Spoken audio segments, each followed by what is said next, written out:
Hello friends, welcome back to my YouTube channel Shikshan digital academy. English practice for TGT PGT exam की इस series में हम पढ़ रहे हैं वोकैबुलरी को। वीडियो शुरू करने से पहले अगर अभी तक आपने मेरे चैनल को सब्सक्राइब नहीं किया है तो इसे सब्सक्राइब करें, शेयर करें तथा बेल आइकन प्रेस करना बिल्कुल न भूलें, जिससे आपको मेरे आगे आने वाले सभी वीडियोज़ की नोटिफिकेशन प्राप्त हो सके। तो चलिए शुरू करते हैं आज का वीडियो और देखते हैं अपनी वोकैबुलरी को। सबसे पहले हम बात करेंगे स्पेलिंग्स की। तो हमारी जो पहली स्पेलिंग है आज की वो है एकोमोडेट। एकोमोडेट का जो अर्थ होता है वो होता है समायोजित करना।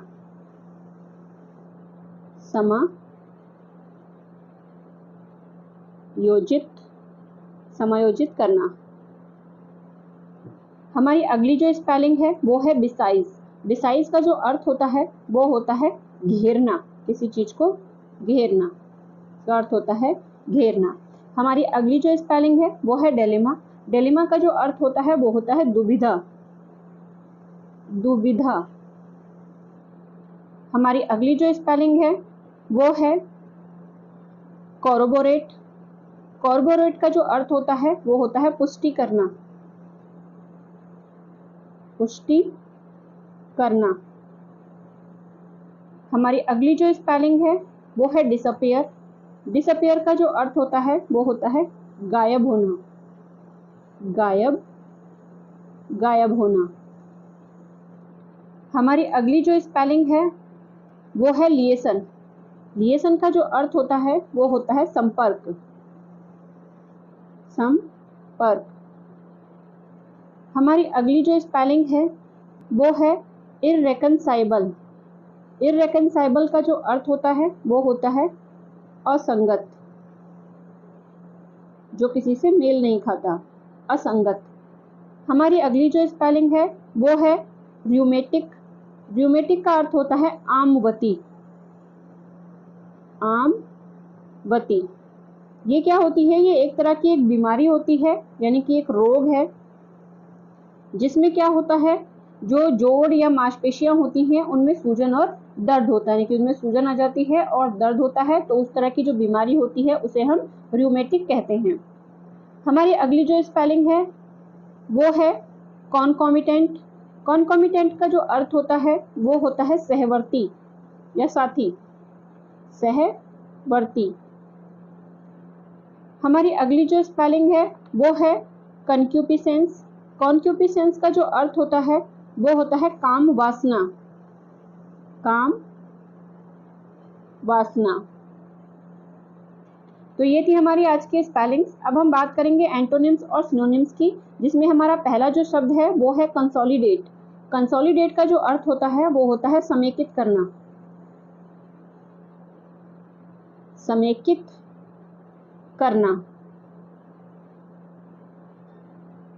अब बात करते हैं इसके सिनोनिम्स और एंटोनिम्स की। तो इसके सिनोनिम्स की बात करें तो इसका जो पहला सिनोनिम्स है वो है कंबाइन।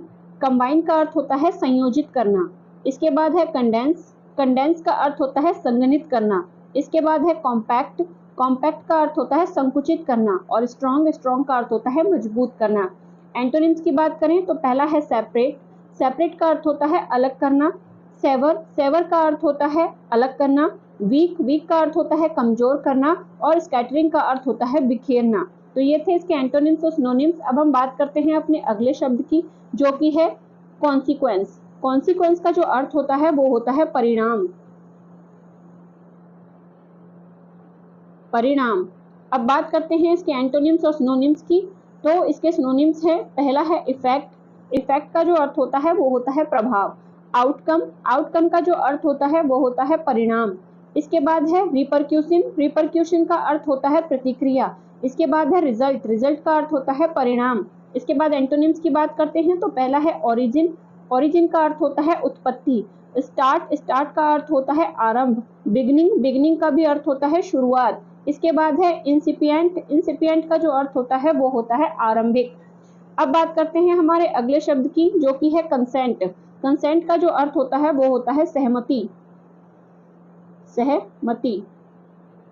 बात करें इसके सिनोनिम्स और एंटोनिम्स की तो पहले सिनोनिम्स देखते हैं। तो पहला है एग्री। एग्री का अर्थ होता है सहमत होना। परमिट। परमिट का अर्थ होता है अनुमति देना।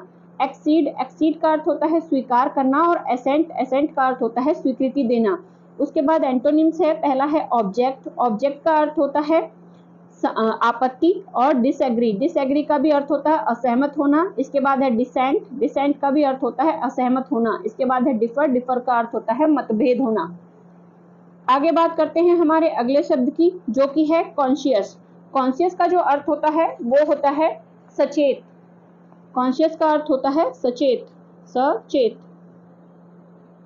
सिनोनिम्स की बात करें तो पहला है अवेयर, अवेयर का अर्थ होता है जागरूक। इसके बाद है अप्राइज्ड, अप्राइज्ड का अर्थ होता है अवगत। उसके बाद है नॉलेज, नॉलेज का अर्थ होता है ज्ञान और इन्फॉर्म्ड का अर्थ होता है सूचित। एंटोनिम्स की बात करें तो पहला है अनअवेयर, अनअवेयर का अर्थ होता है अनजान। इग्नोरेंट का अर्थ होता है अज्ञानी। अनफीलिंग का अर्थ होता है असंवेदनशील और फेंट का अर्थ होता है बेहोश। अब बात करते हैं हमारे अगले शब्द की, जो कि है कंसीड। कंसीड का जो अर्थ होता है वो होता है स्वीकार करना, कंसीड का अर्थ होता है स्वीकार करना, स्वीकार करना, कंसीड का अर्थ होता है स्वीकार करना। सिनोनिम्स की बात करें तो पहला है यील्ड, यील्ड का अर्थ होता है उपज। असेंट का अर्थ होता है सहमत। परमिट का अर्थ होता है अनुमति और सैंक्शन का अर्थ होता है स्वीकृति। एंटोनिम्स की बात करें तो पहला है डिनाई, डिनाई का अर्थ होता है इनकार करना। रिजेक्ट का अर्थ होता है अस्वीकार कर देना। डिसेंट का अर्थ होता है असहमति और डिसअलाउ का अर्थ होता है अस्वीकार करना। अब हम बात करेंगे कुछ इडियम्स और फ्रेज की। तो पहली जो हमारी इडियम है वो है ईट वंस वर्ड। ईट वंस वर्ड का मतलब अपने ही शब्दों को खा जाना या टेक अ स्टेटमेंट बैक, अपने कथन को वापस लेना या अपने शब्दों को वापस लेना। I want my friend to be very careful in her speech, otherwise she would have to eat her own words। मतलब मैंने अपने मित्र को सावधान किया था कि वो जो अपनी स्पीच है बहुत ही सोच समझ कर दे, वरना उसे अपने शब्द वापस लेने पड़ सकते हैं। तो यह है ईट वंस वर्ड यानी कि टेक अ स्टेटमेंट बैक। हमारा अगला जो इडियम्स है वो है इके आउट। इके आउट का जो अर्थ होता है वो होता है सप्लीमेंट इनकम, यानी कि सप्लीमेंट इनकम को हम कहते हैं पूरक आय, पूरक आय। टू इके आउट हिज इनकम यानी कि अपनी आय को और बढ़ाने के लिए या पूरा करने के लिए he also work as a part time accountant in the evening, मतलब वो शाम को इवनिंग में पार्ट टाइम अकाउंटेंट का काम भी करता है। इसके बाद अगला हमारा इडियम है every dog has his day, good Fortune comes sooner और लेटर, यानी कि किसी का अच्छा भाग जल्दी या फिर बाद में जब भी आए आता जरूर है। तो डोंट बी डिसअपॉइंटेड यानी कि हमें निराश नहीं होना चाहिए। इट इज ट्रूली सैड, ये सच ही कहा गया है कि every dog has his day, कि हर इंसान का एक दिन आता है, यानी कि हर किसी की किस्मत एक न एक दिन सही होती ही है। हमारा अगला जो इडियम है वो है फॉल फ्लैट। फॉल फ्लैट का जो अर्थ होता है वो होता है टू हैव नो इफेक्ट, मतलब कोई भी प्रभाव ना होना। The ministers speech fall flat on the audience, यानी कि जो ऑडियंस है उस पर मिनिस्टर की स्पीच का कोई प्रभाव नहीं हुआ। हमारा अगला जो इडियम्स है वो है फैबियन पॉलिसी। फैबियन पॉलिसी का जो अर्थ होता है वो होता है पॉलिसी ऑफ डिलेइंग डिसीजन, यानी कि फैसले लेने, जो फैसले लेने की वो होती है उसको उसमें देरी करना, यानी कि फैसले लेने में देरी करने की पॉलिसी जो होती है उसे बोलते हैं फैबियन पॉलिसी। जैसे politician generally follow a Fabian policy in order to keep everyone satisfied, यानी कि हर किसी को खुश करने के चक्कर में जो पॉलिटिशियन होते हैं वो फैबियन पॉलिसी अपनाते हैं, यानी कि निर्णय लेने में देरी करते हैं। अगला जो हमारा इडियम्स है वो है फ्लाई ऑफ द हैंडल।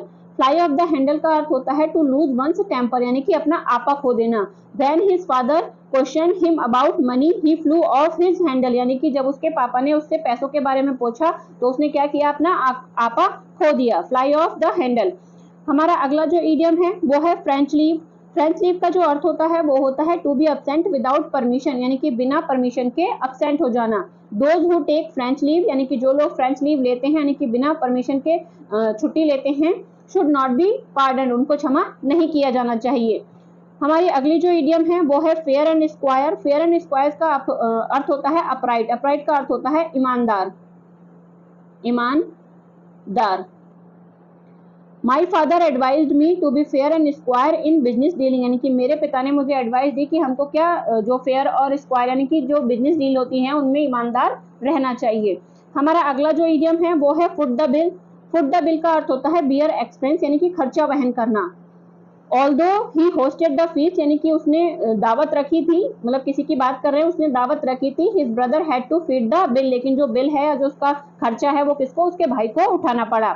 हमारा अगला और जो आखिरी इडियम है आज का वो है fair weather friend. Fair weather friend का अर्थ होता है सेल्फिश फ्रेंड, यानी कि स्वार्थी मित्र।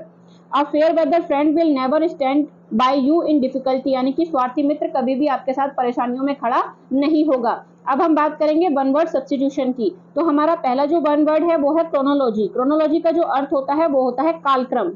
जैसे हम बोलते हैं ना किसी चीज की जो घटनाएं होती हैं उनको क्रम में लगाना, तो ये है कालक्रम, जिसे बोलते हैं हम क्रोनोलॉजी, क्रोनोलॉजिकल ऑर्डर जो बोलते हैं हम।